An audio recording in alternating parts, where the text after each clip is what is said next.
It feels really good to be making content again, to be back doing this, what I love to do.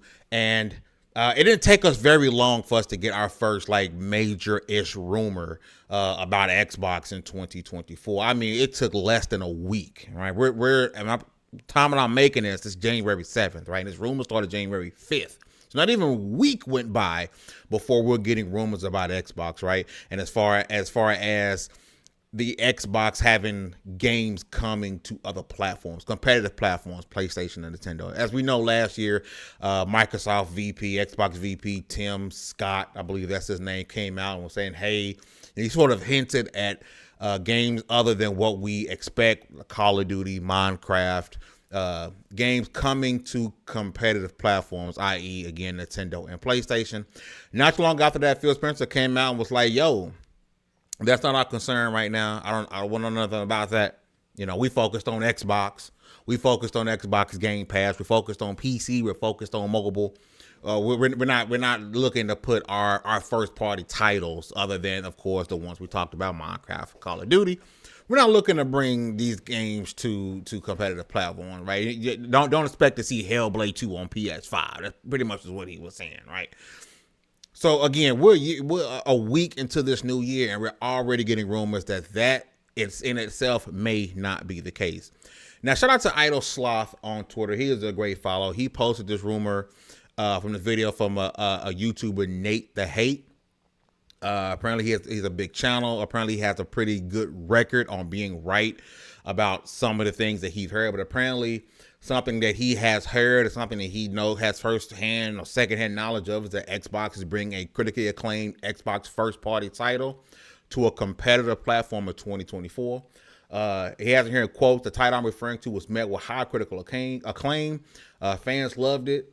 It was the game of the year conversation year it released. When the announcement comes, I think it's going to be met with a lot of excitement because this is a quality game. I know some people it's like, oh, that's just Ori and the Blind Forest coming to PS5, but I don't think that's it.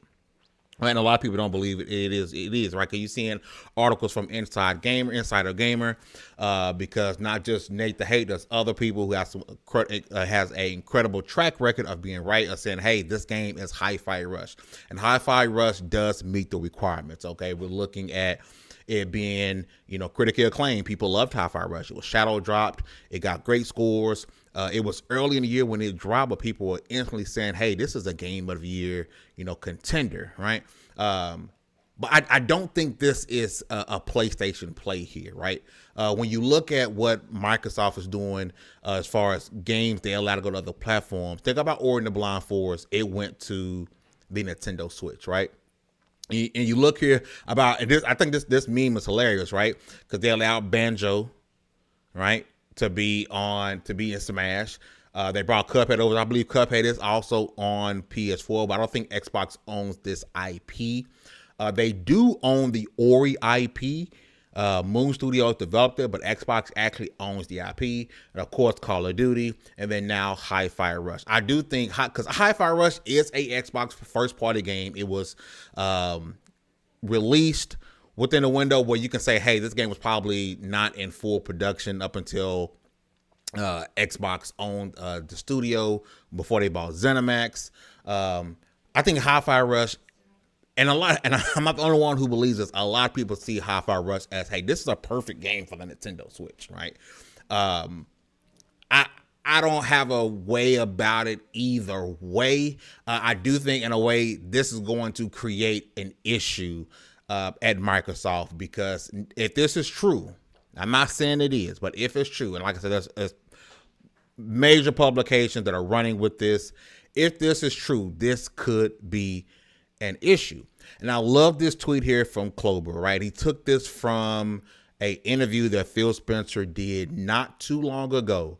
And while this thing is decided they wanted to break, not too long ago, he did an interview, and he took the quote from it. Back in 2020, he says, I don't really love this idea for every one of our games. There becomes a little rumor on it's going to end up on a Switch or not. I feel like we should set a better expectation with our fans than that. Fans will judge, and then he says fans will judge Xbox on words and not acts, and that's absolutely true. And I believe if this thing is working as should be, the link there it is. It was Podcast Unlocked episode 437 that Clover pulled there from, and that's absolutely true because now people were already, you know, saying, oh, Xbox is putting games on PS5, putting games on Switch. And if this is true, because the people who are saying this is true has a decent track record, if this is true, this is going to be a floodgate type of situation where people are going to think everything that drops is coming to other platforms. It's sort of like how we told the PlayStation gamers, like, hey, your games are going to PC, and it was like, no, they're not going to PC. And then they started coming to PC, and they was like, well, this game is 5 years old, it don't matter. And then a game that was 2 years old came out on PC, and we're trying to say, hey, man, your games are coming to PC. Now we're trying to tell you, PlayStation gamers, hey, these games are coming to PC day and date, and the people are saying, no, that's not going to happen. This is sort of the same thing, right? So if we're saying, hey, Hi-Fi Rush is going to launch it's going to come on the Nintendo Switch, whether a year and a half after. So people are going to say, okay, where's the rest? Why not put Hellblade 2 on PlayStation 5, right? You're saying that your first party titles, you know, you're wanting more sales, because the obvious question is, what does Microsoft get out of this, right? It's money. It's Microsoft, right? It's money. That's what they get out of it. You can't really think about the Xbox gamer in this, right? Because the Xbox gamer gets nothing out of this. Just being completely honest, because you're not going to get, if you're looking at this meme, you receive nothing. Right? You're not going to get, I see people saying, oh, well, maybe they should put the next Mario game on Xbox. It's not going to happen, right? You're never going to see a Nintendo product on another platform, right? You can't even see their characters in Fortnite, right? So that's not going to happen. What Microsoft and Xbox gets out of this is money, and they use that money to maybe fund more games that you can play if you have an Xbox. But what this tells you is, if this is true, expect more. I'm not saying it's going to be everything, right? I do think certain games, and it's crazy how you can see a game that says, and you can say, man, I can kind of see this on the Switch. Hi-Fi Rush is kind of one of those games, right? And maybe it's the whole quirky aspect of it, but you can kind of say, like, hey, this is one of those, right? I don't expect to see, and I use Hellblade 2 a lot. I don't expect Hellblade, Avowed, Perfect Dark. I don't see those games launching or coming to the Switch at all. But certain games like this, I definitely do think that. But where does the line get, what is the line stop to where you say, well, if this worked for Hi-Fi Rush, because it's a type of game you can see on the Switch, is Hellblade 2 not the type of game you'll see on PlayStation?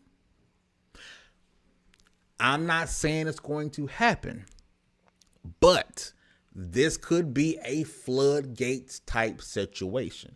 So my question to you guys is, does this potential of this happen? Number one, do you think it's real?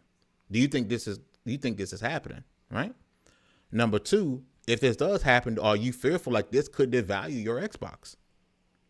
Right? Because if you're saying, hey, do I spend $500 on the Xbox and play these games now, or wait a little bit and play them on PlayStation 5? Right? You think about it how PC gamers think about games coming to PlayStation, right? Like, God of War Ragnarok, that looks cool.